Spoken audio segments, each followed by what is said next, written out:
How's everybody doing? So we've been to 2 sessions so far, right? Awesome. Well, thank you guys all so much for joining us. Today we're talking about best practices in customer communications. So I'm Shanna Bull. I'm the MC for today. I am the communications director at Radiant Brands. It's a digital marketing and branding agency based in Berkeley. We kind of live in the intersection of hospitality and real estate. I come from the wine industry. That's why I'm here, not for real estate. I've built my career in working with Iron Horse, Clos de Bois, Sagacio, but also doing a lot of consulting on communications, digital marketing, and branding. So today, I want to have each person introduce themselves because it's easier than me just kind of rambling about each one. So I want to start with Julie. Sorry. No worries. Julie wasn't expecting it. Is this on? Yep, there we go. Hey, everybody. I'm Julie Pedroncelli St. John. I am president of Pedroncelli Winery, which is a family-owned and operated winery for 97 years. They're in Dry Creek Valley, Sonoma County, and so it's a pleasure to be here today. I'll just tell you a tiny bit about my background. This will be my 39th year working for the family business, and I started in the tasting room, which is where everybody should start because that's where you learn about wine. And my degree was in English with a writing emphasis. So I want to put a little note out there. If anybody has a liberal arts degree, best thing to have in the wine industry, in my opinion. I love it. All right, let's just go down. Drew. Yes. Hello, everyone. My name's Drew Hendricks. Not that Drew Hendricks. I run a company called Barrels Ahead. Our strategies help help wineries draw stronger bonds with their clients, most recently through lo-fi marketing. Under the hood, we're also a pretty kick-ass web development shop, helping wineries launch websites and integrate e-commerce systems. I also run a podcast called Legends Behind the Craft, and we just finished wrapping up our 200th episode, talking with leaders and founders in the wine industry. And I agree with Sherry, a liberal arts degree is definitely the best thing for the wine industry. I majored in philosophy and ancient Greek. I'm Michael Wainbickler. I own a company called Balzac Communications and Marketing. It is traditionally a PR agency, but we've evolved into being much more. So we consult with our clients on whatever their marketing and communications challenges are, and we offer bespoke solutions to those issues. We also recently launched a new concept, which I think people are a little confused with, but I hopefully will be able to illuminate. So that's Appalachian Academy, so AppalachianAcademy.com. It's an online community for people who are interested in talking to other people about wine and spirits communications and marketing, as well as coaching from myself and others of my caliber, and we're also doing courses, online courses. You know, the first offering we're doing is PR Toolbox. So definitely check it out, and we'd love to have you as a member. I love it. Awesome. So before we start, I wanted to just do a quick story. So recently I moved to Folsom, which is just outside of Sacramento. And I literally have 3 wine regions within like maybe a half hour to 45 minutes. And it's the first time in my life that I guess since I've been working in the wine industry, that I have friends that are not in the wine industry. And you guys, it's weird. It really is, because you get a whole new perspective outside of, you know, even people in that live in Sonoma County, even if they don't like actually work in the wine industry, they do. Wine touches everything around here. So even, you know, plumbers, they know more about wine than the average consumer. So it's really cool. A few weekends ago, I went to Amador County, Plymouth, and I got to go wine tasting, and I just sat back and kind of listened to what they were talking about. These are people in their 40s and 50s, the like really prime, I would say prime wine consumer that people are wanting to go after. And guess what? They wanted experiences. They wanted to hang out with friends. That mattered more than good wine. Good wine is a baseline. That is expected. And honestly, I've been seeing these comments from anyone complaining about millennials and Gen Z now, and how they want experiences over wine education tastings. And guess what? Everybody wants experiences. Our version of experiences is different, but the universal desire for something kind of more than just what's in the glass is universal. So today we're going to be kind of talking about things like the Esther Mobley's article, California Wine is in Serious Trouble. Who's read that? That makes sense. If you haven't, definitely take a look at it. We all have some opinions on it. But honestly, these reports underline the urgent need for wineries to become more adaptable. And that's a little bit what we're going to be talking about today. So we have 45 minutes. We have Slido. So if you guys have any questions, text them in. How does that work? Put them in the app? Slido them in? Okay, I didn't realize that was a verb. But lunch is right after this event, so depending on how many questions we get, we are here. Come find us. We love to geek out about what we're talking about today. So let's get started. I am jumping in with Mike. So get ready. So what are the key current trends in the wine industry communications? How have they influenced your strategies? And do we need to overhaul our approaches to better engage new generations? Let's see. That's a lot. Yeah. Okay. So right now, we're not really using the tools that we should be using as marketers in the business, and we're not really connecting with the target audience that we want, which is those younger consumers. So one of the things you want to do is I've got 4 suggestions on how to better approach that market. One is personalization and direct engagement. So we have access to advanced data analytics, and so it's now possible to tailor your communications to individuals and based on their preferences and their values. So it's becoming less and less expensive to do these sorts of things, and you're going to see that in terms of most technologies, is that they start out really expensive, but over time, when more people kind of join in and more solutions are being offered, they come down in price. And so don't just discount them out of hand. Visual and experiential storytelling is number 2. So platforms like Instagram and TikTok, they've shifted their focus to visual storytelling. So that's video, come up with what's going on behind the scenes, come up with something that is unique and sets you apart from everybody else. Don't be boring. There's a lot of boring wine stuff out there. Tell me what's boring. I want to hear it. Well, it's the same old saw, right? It's family owned, wine made in the vineyard, handcrafted. It's all dirt, yeah. And talking about your terroir. These are things that honestly, most consumers don't really care about. So instead, think about what kind of experience you want them to have when they either drink your wine or they're at your location, okay? And then the more visual that can be, the more it will attract that particular audience that we're talking about. The third one is sustainability and authenticity. So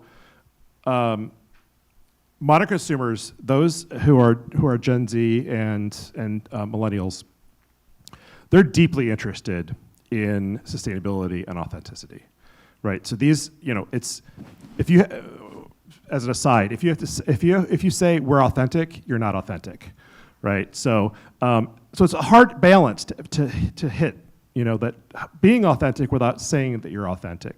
But honestly, just be true to yourselves and figure out what it is that makes you guys different. But sustainability, if you aren't already on that pathway in terms of production, you really should be, because that is going to be a baseline, really, as we move forward. And then fourth is interactive and real-time communication. So live streams, webinars, interactive posts allow for real-time engagement with your customers. And when we talk about customers, it can be not only the end consumer, but it can also be the retail partners that you're working with, or the distributor partners you're working with. These are tools that you can use to approach them as well. Awesome. Thank you. Sure. So Julie, so you are almost reaching 100 years in the, not you. Not me. Your winery, your legacy Dry Creek Valley winery. And honestly, you've seen shifts across generations. I'm guessing comments about, or from current baby boomers about those pesky millennials and Gen Z, almost mirror past sentiments of the silent generation talking about the baby boomers maybe in the 60s. They're never gonna like wine, they're too radical.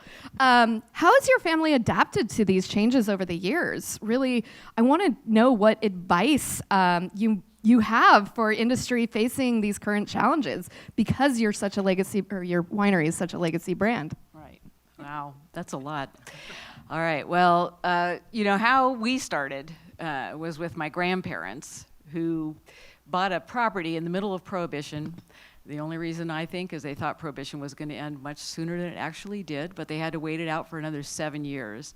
So the beginnings of our winery really, and wine sales, began after repeal in 1934. We were able to make our own wine. Word of mouth is what we're talking about. Word of mouth, how do people find out about your wine?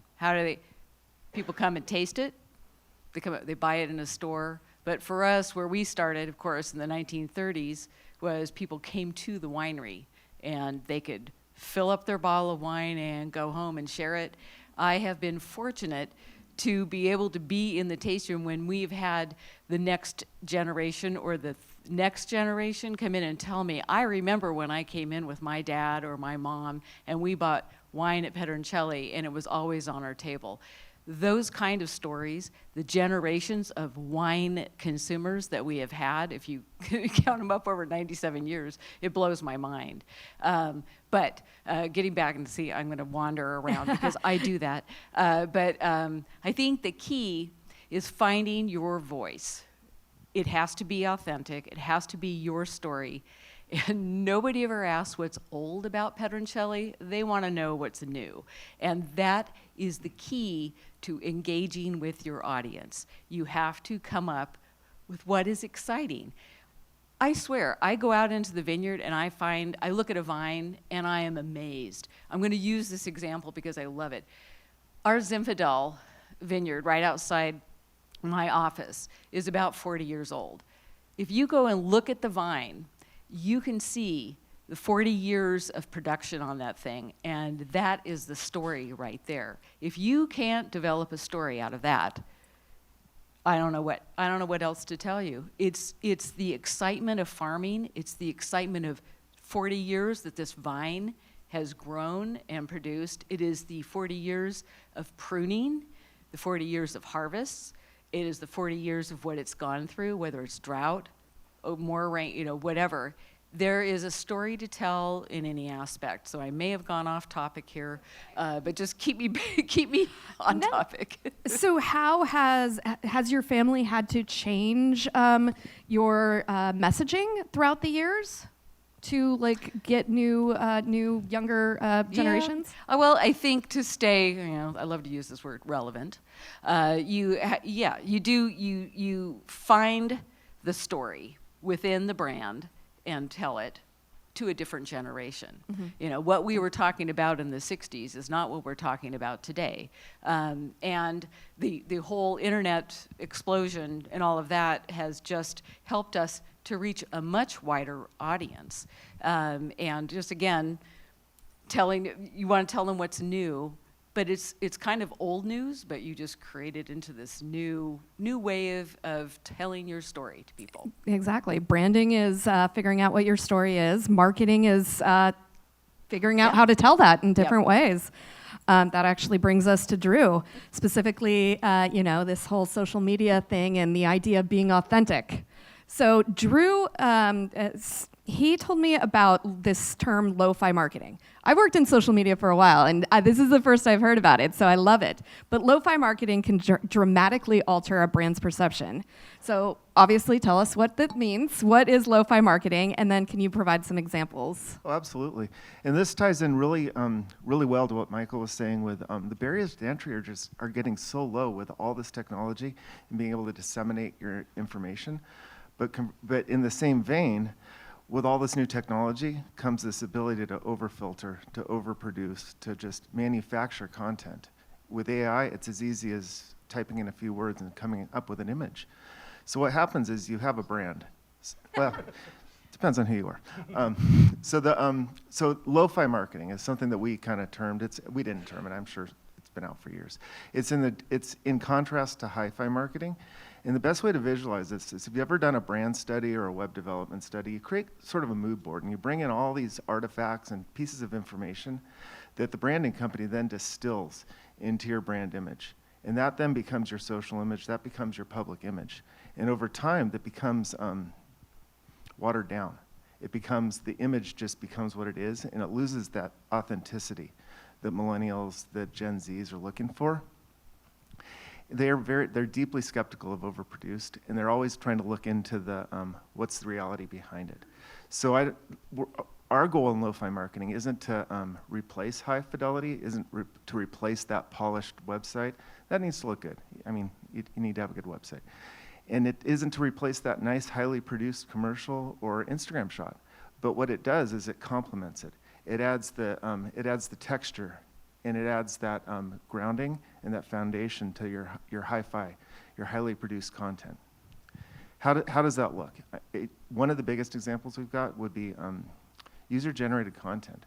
A lot of wineries are not taking advantage of all the content that's produced by the users through a proper, like a hashtag strategy, so that you can start gathering it, through crowdsourcing, through your membership, real candid images. It also has to do with the with the medium. We're a big fan of the audio channel, and I think far too few wineries actually captivate that channel. It's wide open, and during someone's commute from work, they may commute 30, 40 minutes, and they're consuming podcasts.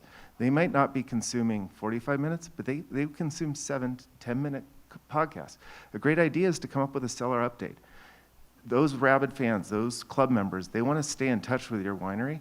They don't always have time to go online. They may not be in a position where they can view it. They may be through gated, but on that drive to work, you have 100% of their attention for 7 to 10 minutes. And it's up to you how you want to use that. And that's unfiltered one-on-one attention. And we saw a lot of that in COVID with the Zoom meetings and the virtual tastings. That was a sort of a glimpse into the future and to combat some of this highly produced stuff. Awesome. Julie, we're going back to you. So you were telling me that in the 90s, you started a newsletter. So I want to know communication strategies that you find most effective in building long-term customer loyalty. Okay. All right, yes. Well, I decided to put my degree to use when I got to the winery and learned a few things. So yes, 1990 was my very first paper edition of the newsletter, and I produced it for up to about 2017 when we went to e-newsletters, which was probably the best switch we ever made. I don't know how many, I hate to say it, how many trees we killed with this particular newsletter, but but having this way of communicating with all of our our mailing list, which is numbered in the about 11,000 or so right now. That goes out via e-newsletter, and we probably had about 7,000 when I was printing it and sending it. And I never knew what happened to the paper edition of my newsletters, but I do know with technology we can track when a newsletter lands in somebody's inbox, what the open rate is, what they click on, and things like that. I mean, the whole way that the idea of communicating with everybody has changed so much, and then you just throw in segmentation, et cetera. But it's a way to get your message out. It's much shorter. There are no longer this many words in the e-editions that go out, but certainly it's honing down the message and making sure that it's very clear, concise, and giving what our readers would like to see. And using the data to Yes. inform your content moving forward. I think that's always been my my thing about social media. Obviously, I love the social aspect of it. I don't know why it's obvious, but it should be obvious. I love the social aspect of social media. But then secondary, it's the data and really geeking out and kind of figuring out what customers are looking for. Because the data will tell you. You just have to use it. And I don't think enough wineries are using it and really like figuring out who their customer is and how to connect with them. You got something to say? I do. So speaking of data, I think it's not so much that wineries aren't using data, it's that they're actually not collecting data, right? So they haven't even gotten to that point. Like if you look at your average winery's database, there's virtually no information in there. There's basically their billing address, their email, their name, maybe their birthday, right? There is such an opportunity to capture more information from your customers, and you can see after you do that what your customer profile actually looks like. You know, who's actually buying your wine and what kind of person, so that you can then put programs in place to increase that, you know, in terms of sales. Absolutely. Actually, talking about sales, can you describe, we're still on you, can you describe an innovative communications campaign that actually boosted sales for a wine brand? So you may not know this about me, but I love callbacks. So the callback is going to be, and I need you to kind of suspend your, what do we call it when we're like skepticism. Please. So, and the callback is to Ben Dollard, or with the keynote about 19 crimes. So whether you like the wine or not, or you like the concept or not, the fact is that they hit a home run when they created 19 crimes. They did that through augmented reality. So you know they were one of the first to market with augmented reality labels, and they can continue to thrill and excite people. They integrated that with social media extensively, and what that did, they encouraged people, back to your point about user-generated content, is that they encouraged people to share their own experiences with the AR on their labels online. And then it was engaging storytelling and content, right? So like you learned about these characters that were on the bottle, and what they were doing to overcome adversity, and et cetera. So when it comes to now, it's really easy to say, well, as Treasury, they've got $1 billion to spend. They got Snoop Dogg money. They got Snoop Dogg money, which fair, right? But to Drew's point, technology is becoming more and more accessible, and it does that. So like where one point in time it might cost you like 50 grand to come up with augmented reality for your label, it's much lower now, right? So because there's more professionals who are emerging in those areas, augmented reality is no longer as new as it was, and there are a lot more people who are doing it. So, with competition, you get those lower prices, and you can actually start to afford them. Now, I'm not saying that everybody should have augmented reality labels, but it's they looked outside of the wine business and looked for something different. And that's how they were able to make such a successful brand. They also knew their customers. Yeah. They used data, and they knew what their customers wanted, even before they realized what they wanted. And I think that's really important. And the idea of personalization in digital marketing, I want to hear from Drew a little bit more about the idea of personalization and not just talking to everybody. Oh yeah, absolutely. Personalization is probably everything in marketing. That's the future. It is. It's the future. It's the present for most businesses. It is, and if you get to so if you think about it this way, even just an anonymous ad out to someone, they notice it because that ad resonates with them. It may not be personalized to them, but their place and their time right then, there's a fusion of horizons that I like to call it between their expectation of the future and the future you're presenting to them. And the closer your messaging fits the future that they're looking for, the more likely it is for them to take action. So and when you personalize, you start to set up the playing field that aligns with the future that they expect. And what you expect is to purchase their bottle of wine, become a member, become a part of the winery family. So how do you do that? As Julie was saying, you segment your list. You figure out the data. Personalization always starts with data. And the tools we have today, every year I'm amazed at what we can do and how we can manipulate the data and serve it up in real time. So at the very simplest thing, you know that you're you've tracked the person through the metapixel, you've got all the data, they arrive on their site, you know that they've only purchased they've only purchased white wines. Show them a white wine, don't just show them a random wine on the front page. Show them something that may resonate with them. Or geographically, if you're running targeted ads throughout the country, and it's Colorado, it's snowing, and you're trying to bring over somebody into Napa to take a visit, you could start talking about warm up in Napa. But if the person's in Florida, that's not going to resonate. You might want to take a fall break to Napa.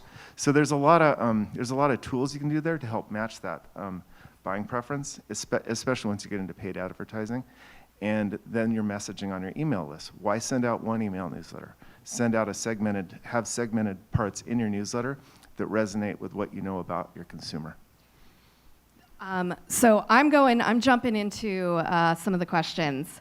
And this is on data. You know, we've talked about data. You mentioned megapixels and that you know everybody or that certain customers drink white wine. How do you know that? How do you know? How do you know that? No, the question actually is, how might we collect data? What type of data, and what the hell do we do with it? I added what the hell, sorry. What the hell? I'll take that question. So there's many different tracking tools, and it's becoming, just like it's become easier to do it, it's becoming a little more difficult with the elimination of cookies and different types of privacy issues. So you have to be careful with that. But you still have the metapixel, you still have your all your analytics tracking codes, and there's a lot of third-party tools. We're using HipMaps is a great way to do customer attribution across different channels and to collect that data. How many people in the room work for a winery or own a winery that has a tasting room? Okay, majority of everybody here. How many people walk through the door each day or on the weekends? You know, depending on the size of your winery, 50 to 500, right? What do you know about those people? Most of the time, you don't know anything about them. So back to lo-fi, ask them, right? When you are at the tasting bar and somebody is helping them, train your staff to ask the right questions. You know, it's like, what do you like to usually drink? You know, when's your birthday? You know, so many data points that you can collect just by asking them. You don't need like a survey. You don't need a special thing for people to fill out. You just need to train your staff to be able to capture that data and then make sure that it gets entered. And I think, you know, when it comes to data, there is behavioral, like understanding the behaviors of your customers, and then there's like legit numbers. And I think everybody wants to do one or the other. Understanding your customers is not black and white. You have to understand the behavior. And sometimes you can't do that in the numbers. Sometimes you can, but okay, you said people track in the tasting room. Like, how do they put that information down and explain that to other people? Do they like have a piece of paper? Yeah, I mean, you got to have some way for them to input that data into your CRM, right? You should have a CRM. If you don't have a CRM, please come talk to me because we need to have a discussion. Who does not have a CRM here? Okay, thank you. I was going to ask who does, but everybody should be raising their hands now. There is one flip side to personalization. You Oh. don't want to come off as creepy. If you over personalize, that can backfire way worse than actually just not caring and just sending out the same thing. So you do want to do it with strategy, and you do want to make sure that you give people the ability to opt out. Yeah, that goes back to the authenticity piece, right? Don't be authentic, not creepy. That was actually kind of one of the questions. Do consumers see through this idea of authenticity? Okay. If you're doing it right, they don't. Okay. So what's a wrong way to do it? Being creepy. Yeah, but Amazon's creepy, and we still buy from them. Yeah, but they're the evil overlords, so We'd we have no expect it. choice. So I want to ask Julie, as you've introduced digital trends into your marketing efforts, how have you or your team managed to get buy-in from older generations at the winery? You know, older generations that have been telling me for, not your generations, but they've been telling people like social media doesn't work for 15 plus years. And now, how do you get... Well, you show the results. It is all about the data, and it is about, I don't do that. I think Marcus is here, my digital marketing manager, and he takes care of all of that. But just looking at the numbers will show that that's the return on investment, is investing in the avenues to connect with your consumers. And that's probably the best way to explain it. As far as the older generations, my dad never remembers to carry his cell phone, so he's not going to worry about those kinds of things, but we do, and we understand the importance of it. But my dad also knows how to get around the computer, and so he's not totally it is not totally lost on him that these types of things work and help to develop our consumer base and help us to reach out. Perfect. So I'm going to Drew. I mean, we just mentioned ROI. That's what everybody wants to know. What's the ROI of communications? What's the ROI of PR? What's the ROI of social media? What do you say to that? ROI. So this is return on investment in social media. How do you measure it? I'm going to say something controversial. For most wineries in the small kind of area with the way they're engaged in social, a true actually pegging a dollar to a post is impossible. It's a future goal, and it has to do with the fact that most wineries are in the attract phase, so they're going for likes, they're going for followers. To distill a follower down to a dollar figure of you just paid an agency X amount to do these posts, what was the return? It's impossible. But as you go down this social funnel, it becomes easier. The engagement phase, you can see, are they reposting? Are they commenting? What is the amount of engagement there? And then finally, when you start to go through the convert stage, where you're actually selling wine, you're doing some paid social, then the ROI becomes very, very dialed in, and it's very easy to figure it out. However, there is that question of attribution. So if you're engaged, people tend to not take action the first time they see a message or they see a product. They're going to see it on Twitter or X. They're going to see it on Facebook. They may finally do it on Instagram, but was Instagram the one that gets all that dollar value, or was it the other two? So it's really important to figure out what you're going for and have that align with your goals. Thank you. So, we're here also to talk about how to adapt your communication strategy.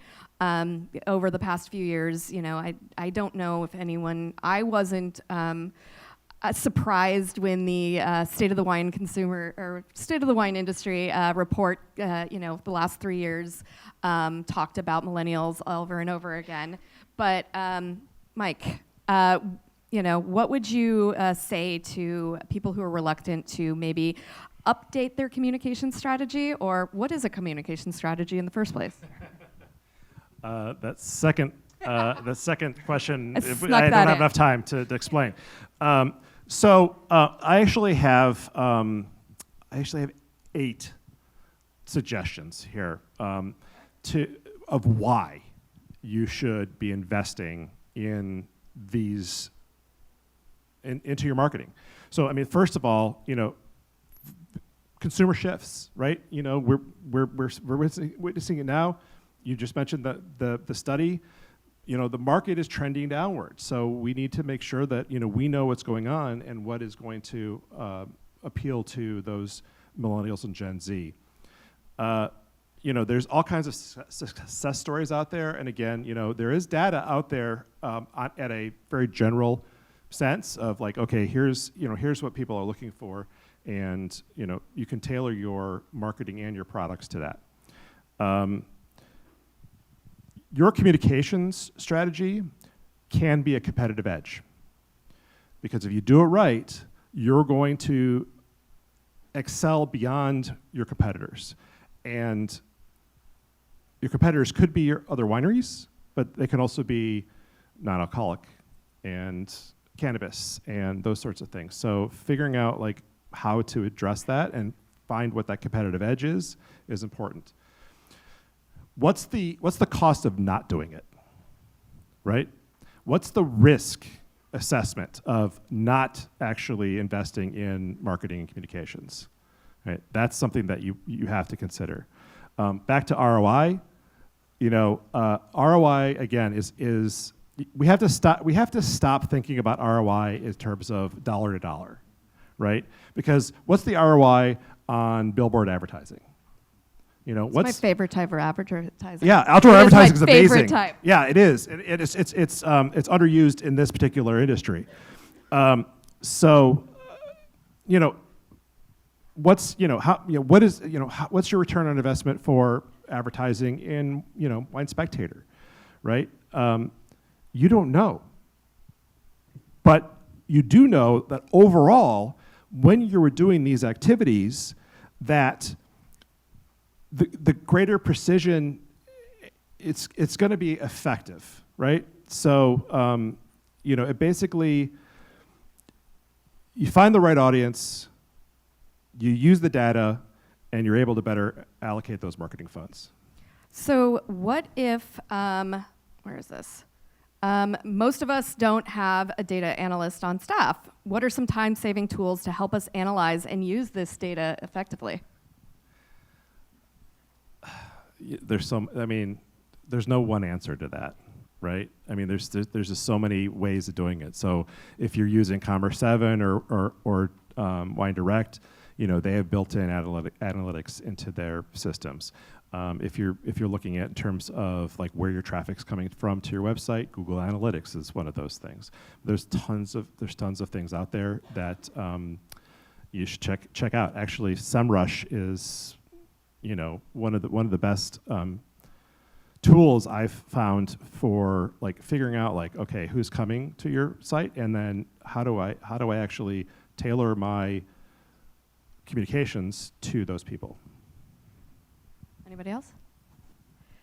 You can also use, this takes a little bit of initial setup, but you can implement systems that actually take the place of the data analysts by tracking the user flow through the site and their different opt-ins.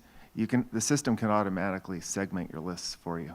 You just need to maybe get that initial help, and then use like a do it with you system where you don't need a full-time data analyst, but you need someone to set up the system that you can then operate internally. At the end of the day, we're businesses, and there are many wineries that it's one person doing everything. So it is really hard to do that, but you might need to outsource and have extra help with your marketing, because that is what matters. That is how you're going to get out there. There is so much competition. There's never been this many wineries in the world, and unfortunately that means that you have to stand out. Whether you've been doing it you've been doing it the same. I don't mean to. I promise I'm not done. So you have to kind of figure out how you stand out and how your customers want to engage with you. It goes back to another question. For younger audiences, how can wineries leverage on-site visitor experiences for higher POS turnover? May I? Yeah, please. You have to have a reason for people to come there, first of all, right? So again, it comes down to like, how are you marketing to them to attract them to come to you? But when they're on site, make sure that there's experiences that are going to basically resonate with them. Going back to the last talk that there was, it was talking about like having a place where they can, where your customers can take photos and user-generated content. So like, have a selfie spot. Basically says selfie spot, right? And you will be amazed at like how many people actually will use that. And is it just younger audiences? No, it's not, because I'll do it too, and you'll do it too. But that's one way to do it. But also, just these generations, they don't care about stuff. So they're not wine collectors, right? They're wine experiencers. They want to experience that wine and have that experience. They want to enjoy being out and about with friends. At the end of the day, that's what everybody wants. Yeah, and they do move in packs. And at the end of the day, they're making a decision with their families. Do we want to go to a brewery? Do we want to go to this restaurant? Or are we going to go to a winery? And it really depends on your target audience. And you've got to provide an experience that's a better alternative than what the rest of the group might want to do, and cater to everyone else. I've come up with some wacky ideas to attract people, like axe throwing and barrel rolling and things like that. We've got one down south that has axe. What's that? We've got a winery down south that does axe throwing. Yeah. I think it really depends on what your audience cares about. No one's saying that every winery needs to throw in, millennial pink everywhere. If that's not the essence of your brand and what you value and what your customers value, it's figuring out what they value and kind of making an experience to that and not chasing trends. Yeah, it's important to note that their values and their vision for life is completely different from Gen X or the boomers, right? So Gen X, we were the last generation to grow up without the internet, right? We actually had phones, that we dialed with our fingers. Yep. So technology's progressed so much over the last 30 years that it's hard to keep up with that, in a family business. But you don't have to do everything at once, right? Just bring in one new idea, test it out, stick with it. It's a long game, so don't just try something, say after 30 days, oh, that didn't work. Sometimes you have to stick with it and keep trying. But just try something different, because obviously what most of the business is doing right now isn't working. And only do one different thing at a time. I think I see so many people, they think they have to be on TikTok, they have to do this, they have to do this. And if it doesn't make sense for your brand, it's okay to say no. It's okay to do some things really well instead of a lot of things mediocre. We have a few more minutes, so if anyone else has any questions here, I bring them on. I'd like to re-emphasize video and lo-fi video as it's super easy to do. Just grab your phone, put it up. You can actually look at some of my social channels where I've done that. Just basically I'll be walking down the street talking about what's on my mind. Those actually get me a lot of engagement just because it's just an honest conversation, right? And so, have your winemaker in the winery being like, okay, here's what we're doing, and hey Joe, how's it going? What are you working on? Those sorts of behind the scenes have always worked, and now you have technology where you can share it so much more widely than you could before. So we got about one more minute. Here's one more question about best practices for implementing a successful email welcome journey for new members to build that relationship with people that have never, that are brand new to your audience, or your audience brand new to your brand. The question is, how do you implement a successful email Yes. welcome journey? How do you, well, first of all, you invite people. That's very important. And you just give them a platform to sign up for the e-newsletter, which we've had on our website. It went away, then it came back. So it's just a way of, giving them a reason to sign up. Giving them a reason to Okay, be now that part of they've it. already signed up, what's the Yeah. first email to them? Well, it's welcoming them. Thank you for being part of it. I believe we had, Marcus, and you're going to tell, I believe we had like an incentive. So just a little offer that they could follow up on, and here, try our wines. And it's important just to invite them in, not to assume that they're just going to buy wine because they signed up for the newsletter, and then having that in your back pocket. Yeah. Any suggestions to building relationships through those first emails, other than just an offer? Well, a personal approach. It tends to be Colin, who's also here in the room, our hospitality director, is the one whose name is on the response.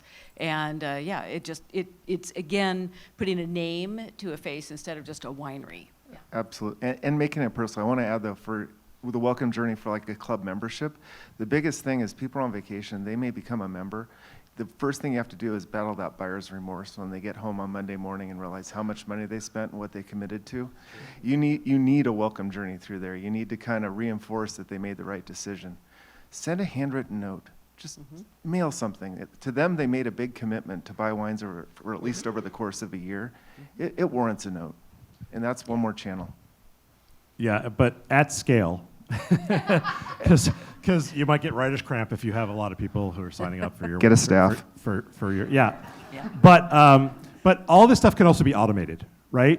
You know, marketing automation is way underutilized in the business, and it's so easy to just set it up, and then it automatically goes through that customer journey. So it's like, you know, at every point of engagement, you have to offer them something that they're going to want to read and engage with you. Yes. Awesome. Picard said it best. go ahead. Engage. That's all you Engage. have to do. Engage all across the channels. So time is up. We are here to answer any more questions, and you know we're going into lunch. So we hope you were able to take some things and get started on them right away. You know, even if it's literally going and looking at some of your social media data, your email data, your CRM, just getting to look at it. Or if you don't have it, get set up. There are plenty of people in the lobby that you can talk to. Thank you, guys. Thank you, guys. Enjoy lunch. Thank you.